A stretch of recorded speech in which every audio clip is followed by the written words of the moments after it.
এপিসোডে শুরুতেই দেখা যায় বিজির লাইরি টটিনিকে নিয়ে চরম আতঙ্কে আছে। এই সুযোগে তার ছোটকা এক নোংরা বুদ্ধি দেয়। সে বিজিতকে বলে টটিনিকে বাগে আনতে হলে তার বাড়িতেই হানা দিতে হবে। ছোটকা টটিনিকে ফোন করে মিথ্যে বলে যে বাড়ির হবু জামাই বিজিত টটিনির হাতে রান্না দিয়ে আইবুড়ো ভাত খেতে চায়। সরল মনে টটিনি রাজি হয়ে যায় এবং বিজিতকে নিমন্ত্রণ জানায়।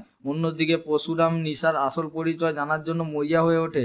নিশা আকারে ইঙ্গিতে বুঝিয়ে দেয় যে টটিনির জীবন বিপন্ন। নিশা জানায় বিজির লাহিড়ীর কোনো ভালো উদ্দেশ্যে টটিনির বাড়িতে যাচ্ছে না, বরং সে টটিনিকে শেষ করে দিতে চায়। পরশুরামের নিশাকে চ্যালেঞ্জ করে যে সে 2 ঘন্টার মধ্যে নিশার সমস্ত গোপন তথ্য ফাঁস করে দেবে। বাড়িতে যখন রান্না বান্নার তোড়জোড় চলছে তখন পরশুরামের ছেলে লাট্টু লক্ষ্য করে যে সোসাইটিতে কিছু অচেনা লোক সন্দেহজনকভাবে ঘুরছে। সে বুঝতে পারে কোনো বড় বিপদ আসছে এবং টটিনিকে সতর্ক করার চেষ্টা করে, কিন্তু উৎসবের আমেজে টটিনি শুরুতে বিষয়টি গুরুত্ব দেয় না। বিজির লাহিড়ী টটিনির বাড়িতে খেতে বসে। টেবিল সাজানো হরেক রকম বাঙালি পদ, কিন্তু বিজিতের নজর খাবারের দিকে নয় বরং দরজার দিকে।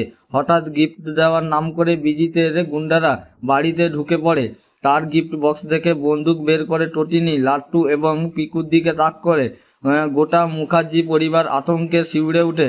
গুন্ডারা টটিনিকে জোর করে টেনে নিয়ে যেতে শুরু করে।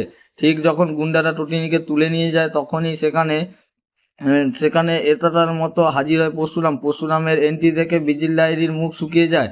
শুরু হয় পরশুরামের সাথে গুন্ডাদের তুমুল লড়াই। বন্ধুরা, পরশুরাম কি পারবে বিজির লাহিড়ীর এই শয়তানি রুখতে? বিজিত কি এবার পুলিশের হাতে ধরা পড়বে?